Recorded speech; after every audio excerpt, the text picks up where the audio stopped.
Party like it's your birthday. We gonna sip Bacardi like it's your birthday. And you know we don't give a... We're here in Gettysburg at the grave of Peter Marx in the National Cemetery. We brought with us a German flag and an American flag, but we're not allowed to place flags on these graves. Rules are only the U.S. military can place a flag on these graves on Memorial Day. Behind me is the urn of the 1st Minnesota, the very first monument placed at Gettysburg by survivors of the 1st Minnesota. And here you will see Peter's grave, Peter Marx, Company A, Regiment 1. Peter Marx may or may not have been a 48er, communist revolutionary back in Prussia. We don't know. We do know that in the 1st Minnesota's charge, in Company A, at least one soldier was a 48er who fought under Franz Sigel in the Prussian 1848 revolution.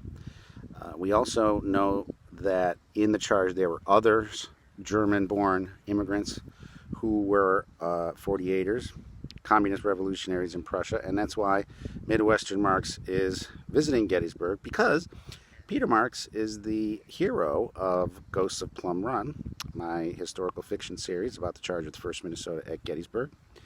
And so we thought when we're getting ready to start writing volume 3 of the series, it was time to visit Gettysburg. So here we are at Corporal Peter Marx's grave, Company A, Regiment 1, it says on his grave, among the 52 bodies buried here from the 1st Minnesota. The 1st Minnesota was the only regiment at Gettysburg from Minnesota, and the 1st Minnesota was the most German-born regiment of Minnesota regiments. So it's very likely many 48ers from Minnesota who were born in Germany were served in the Civil War, and we do know that at least one, potentially more, 48er communist revolutionaries were in the charge at Gettysburg on July 2nd, 1863 at sundown. Next stop is going to be the battlefield, where we'll show you the monument to the charge, and we'll walk the charge, the steps of the charge, into Plum Run. So, from Peter Marx to Peter Marx, from Midwestern Marx. Thanks for your service, buddy. We're standing on top of the Pennsylvania Monument, right next door to the 1st Minnesota's Charge Monument, which is down there on the south edge of Cemetery Ridge, facing toward Plum Run, where they made their charge on July 2nd, 1863, at the cost of 82% casualties.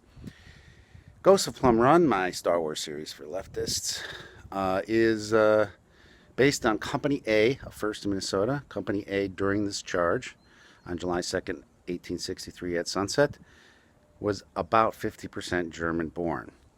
So I looked at all of the German-born soldiers and deduced that at least one of the men in Company A was a 48er who fought under Franz Sigel during the communist revolutions in Prussia. And our hero of the Ghosts of Plum Run series, Peter Marx, whose grave we visited today, we don't know that he was a 48er, but he was just about the right age, German immigrant from Prussia, so he's our 48er. So what they did was they took from that position and they charged down Cemetery Ridge into Plum Run, which is that group of trees surrounds Plum Run. It's overrun on the day of the charge. That fence right there probably would have been torn down already. There's dispute about that they may have had to jump over the fence, but people in the charge who wrote about it did not mention having to go through a fence. So they got down there, and in 15 minutes they held off a force 4 times their size at least. It was Cadmus Wilcox's Brigade of Alabamans. It was about 1,200 Alabamans versus 262 Minnesotans. In 15 minutes, the Minnesotans, led by a half German-born force, basically saved the Union.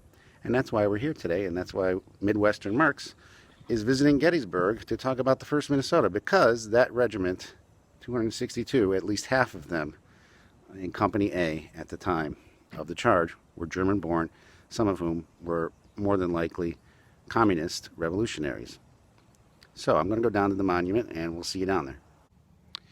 Okay, we're here at about sunset. 1st Minnesota began their charge at about sunset with 262 men down this ridge into what is understood to be about 1,200 Alabama's and Cadmus Wilcox's brigade. The monument and some of the documentation here at the site at the park says it was 6-1 odds. Later scholarship shows it was more like 4-1 odds, possibly 5-1.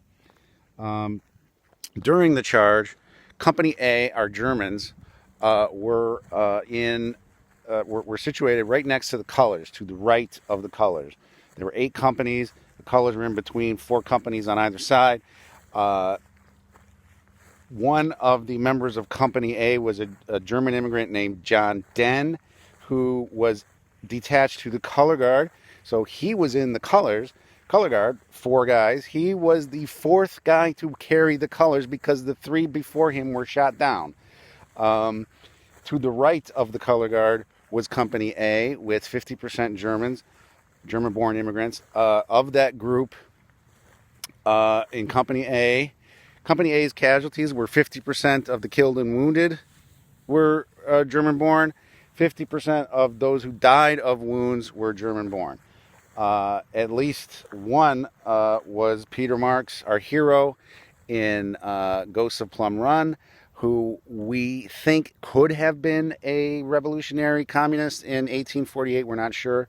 But along the rest of the line in the 8 companies, there was likely at least 1 or 2 German communist revolutionaries from 1848 in this charge running down this hill. The charge lasted about 15 minutes.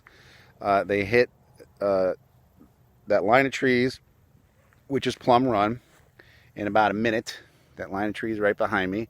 And they held off Cadmus Wilcox's brigade at 5-1, 6-1 odds for a good 20 minutes, became enveloped by other Confederate forces. And in fact, there is great controversy about whether or not a brigade of Georgians to the right of this position ended up cresting Cemetery Ridge, and that is the Confederate high water mark.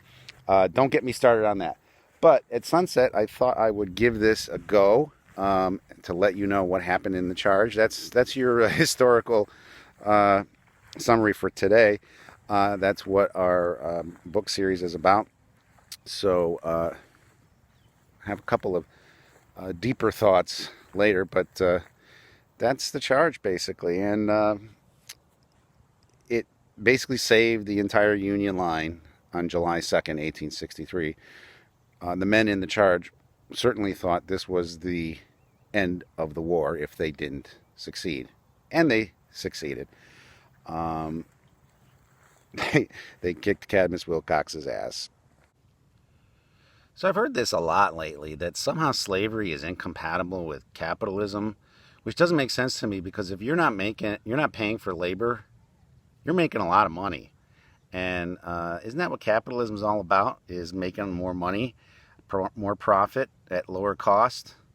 You know who understood that were the German immigrants of the Union Army, many of whom were 48er communist revolutionaries who were in exile, fleeing the Prussian noose. And a lot of those people ended up in the 1st Minnesota. Company A, which the Ghosts of Plum Run series is focuses on, was 50% German immigrants. And there were at least a couple communist revolutionaries from 1848 in the charge, commemorated by the monument behind me. You'll see that the sun is setting. This is about the time that the charge happened. Before the charge, they sat on that spot for 2 hours contemplating what they were here for, why they were doing this. And I guarantee you, they all understood, at least those German immigrants did, that slavery was unpaid involuntary labor and had to go. And they paid the highest price here on this spot. And that's why Midwestern Marks is visiting Gettysburg today. Thanks for joining us on our trip to Uniontown and Gettysburg. here on Midwestern Marx's YouTube channel now with 15,000 subscribers. I'm going to sit here and wait for that sun to set because it looks like we're going to get a red sky. Maybe I'll give you more pictures of that. Thanks for joining us.